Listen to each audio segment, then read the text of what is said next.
सबको सादर नमस्कार। बच्चों, आज का हमारा टॉपिक है कारक।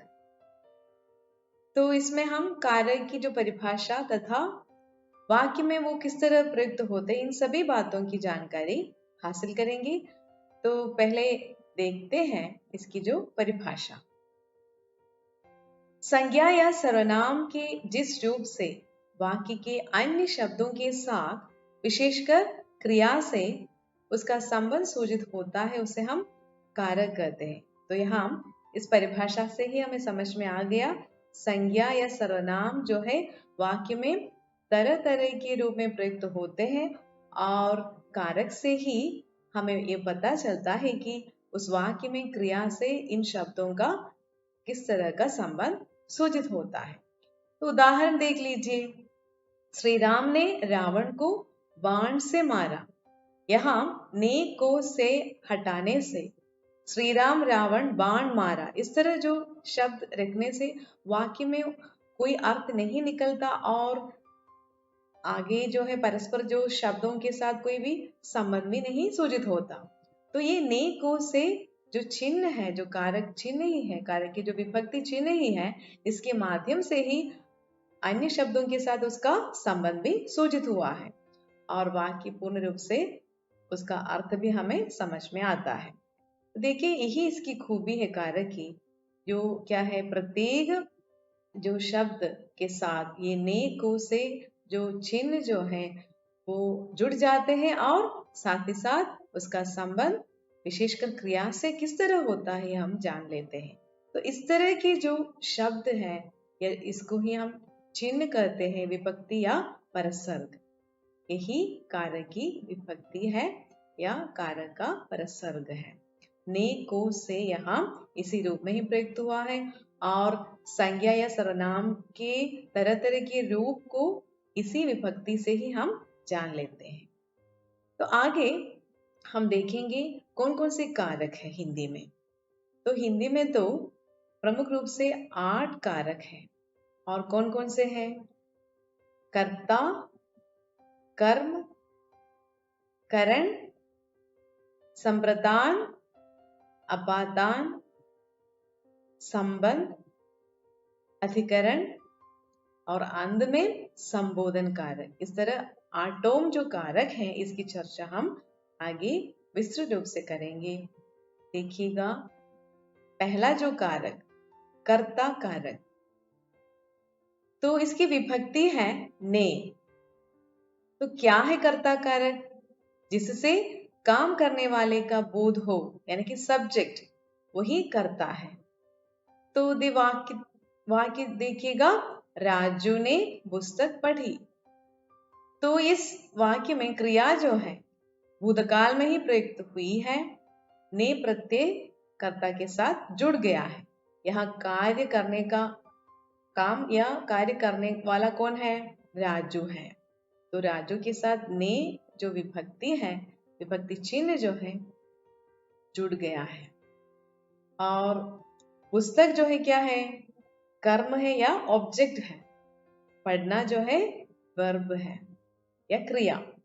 तो यह वाक्य पूरी तरह हमें समझ में आ गया। ये भूतकाल में प्रयुक्त हुई है ये क्रिया वाक्य की, और यहाँ काम करने वाले का बोध हुआ और ने उससे जुड़ गया। और ये भी ध्यान में रखिएगा, कर्ता कारक अक्सर भूतकाल की क्रिया में ही प्रयुक्त होते हैं। और देखिए, आगे का जो कारक है वो हम देख लेते हैं। वो क्या है? कर्म कारक, है ना। तो ये कर्म कारक की विभक्ति क्या है? वो विभक्ति चिन्ह है को, और इसको परसर्ग भी हम कह सकते हैं, विभक्ति या परसर्ग। क्या है इसके लक्षण? जिस पर क्रिया का फल पड़े। तो क्रिया का फल जो है कर्म पर ही पड़ता है। उदाहरण देखिए, शीला ने नीना को किताब दी। तो यहाँ शीला जो है काम करने वाले का बोध कराता है और इसलिए ही उसके साथ ने जो विभक्ति जुड़ गई है, क्योंकि ये क्रिया भी भूतकाल की क्रिया ही है। और यहाँ ये आप ध्यान में रखिएगा, देने का जो कार्य है ना शीला ने किया वो तो करता है, और यहाँ कर्म यानी कि यहाँ 3 शब्द हैं, शीला, नीना, किताब, ये तीनों संज्ञा शब्द हैं और ये 3 रूप में ही प्रयुक्त हुआ है। पहला जो है शीला कर्ता कारक के रूप में, और दूसरा नीना जो है देखिए वो भी कर्म है, और किताब वो भी संज्ञा शब्द है, वो भी कर्म ही है। और ये हम कैसे जान लेते हैं? देखिएगा, क्रिया क्रिया का फल जो है कर्म पर पड़ता है। तो नीना और किताब पर ये फल या क्रिया का व्यापार पड़ा है। और यहाँ और एक बात यह है, क्रिया के पहले क्या और किसको ये प्रश्न पूछने पर जो उत्तर मिलता है वही कर्म है। क्या दी? किताब दी। किसको दी? नीना को दी। तो क्या अक्सर किस तरह? निर्जीव कर्म के रूप में, यानी कि उसका उत्तर वही मिलता है। और किसको पूछने पर? वो सजीव कर्म का उत्तर मिलता है। तो यहाँ नीना जो है सजीव कर्म है, उसके साथ ही को विभक्ति चिन्ह जुड़ गया है। और इस यहाँ आपको ध्यान में रखना है, यही कर्म कारक है। कर्म कारक की जो विभक्ति है को है। और किताब यहाँ निर्जीव कर्म है, वो भी आप ध्यान में रखिएगा। और देखिए आगे का जो कर्म, आगे का जो कारक है करण कारक, तो इसका जो विभक्ति चिन्ह है से, के द्वारा भी प्रयुक्त है। से या के द्वारा, ये दोनों हम प्रयुक्त करते हैं। तो क्या है करण कारक? जिससे क्रिया के साधन का बोध हो, यानी कि जिसकी सहायता से क्रिया की जाती है, कार्य किया जाता है, उसको ही हम करण कहते हैं। तो इससे हमें स्पष्ट रूप में वो साधन का बोध होता है। उदाहरण देख लीजिएगा, रवि ने कलम से खत लिखा। तो लिखने का कार्य रवि ने किया, वो करता ही है। और किसकी सहायता से लिखा? कलम की सहायता से। तो कलम जो है करण कारक है, यानी कि वो भी संज्ञा शब्द है। कलम वो करण कारक के रूप में हम प्रयुक्त हुआ है, और उसके साथ ही यह विभक्ति चिन्ह जुड़ गया है से। और देखिए इस तरह यहाँ करण कारक प्रयुक्त हुआ, क्योंकि यहाँ क्रिया के साधन का बोध जो है मिलता है कलम से। ओके, आगे हम बढ़ते हैं। आगे का जो कारक है कौन सा है? संप्रदान। तो ये शब्द आप देख लीजिएगा, संप्रदान, प्रसन्नता पूर्वक किसी को कुछ देना, यही अर्थ है इसका।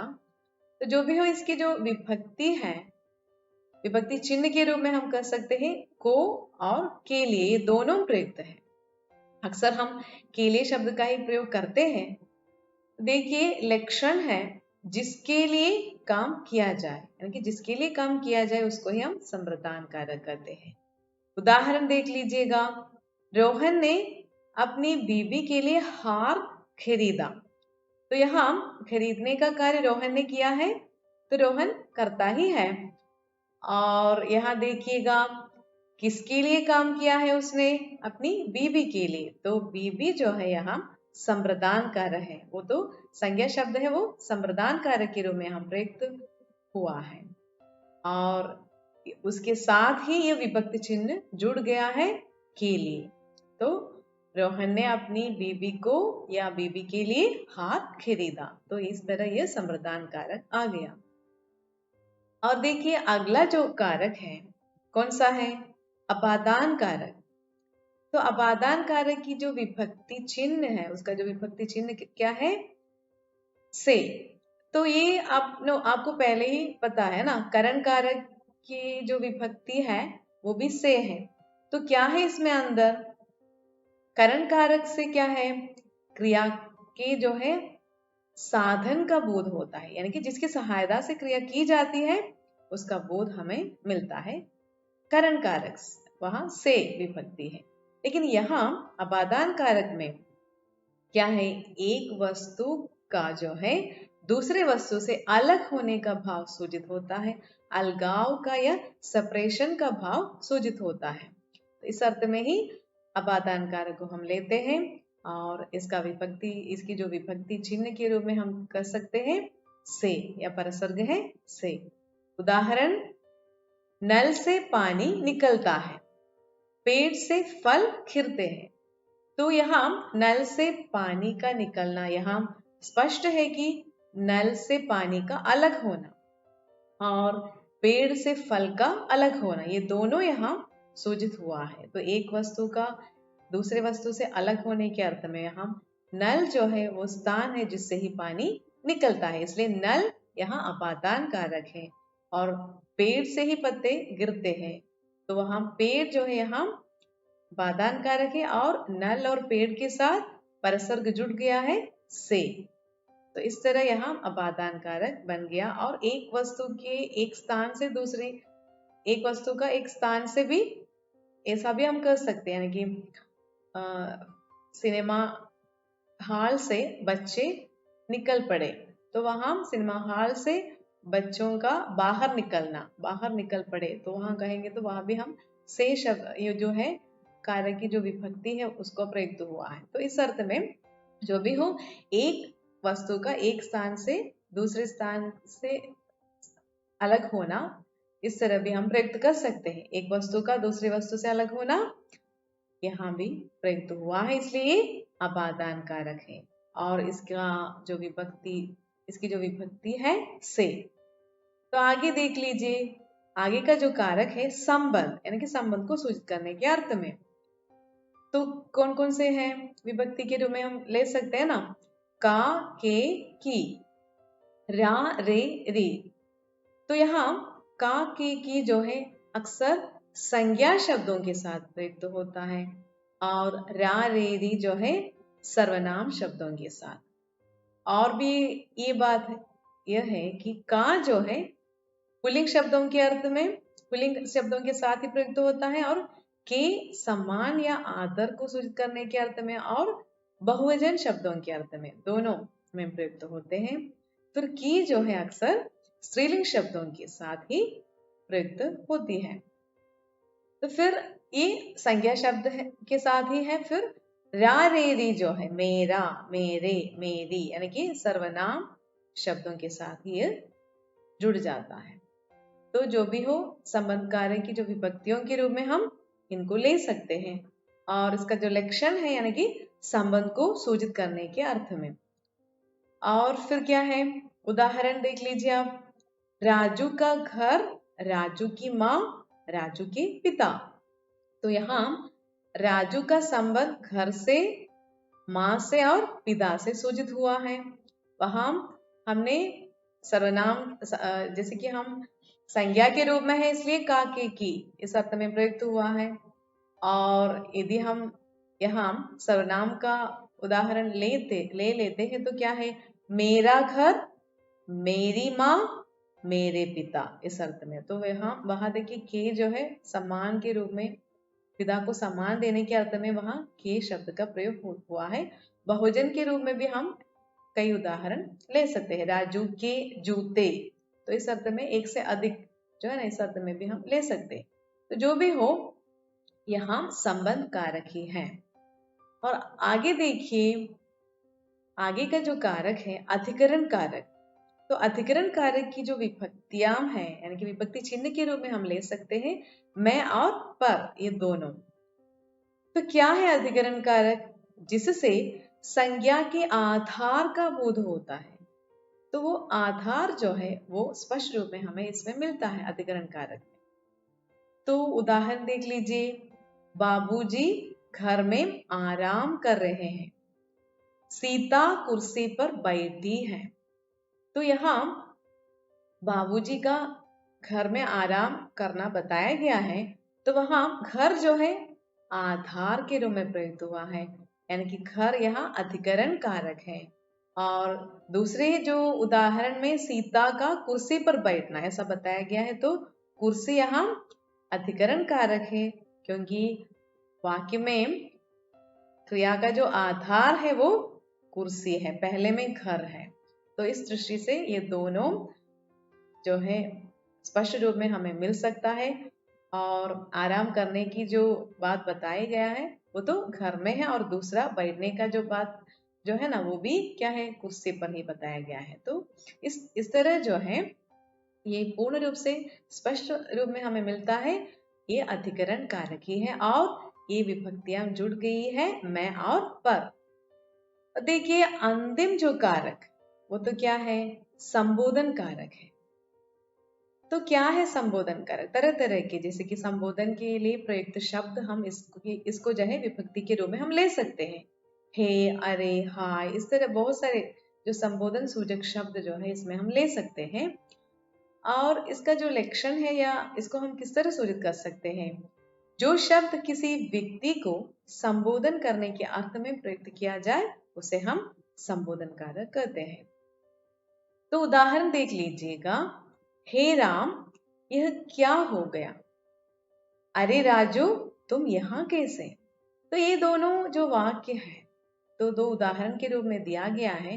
तो इन दोनों में आप देख लीजिए, हे और अरे जो है संबोधन कारक ही है, क्योंकि वो क्या है, संबोधन कारक की विभक्ति चिन्ह ही है और इस दृष्टि से ये प्रयुक्त हुआ है संबोधन को सूचित करने के अर्थ में।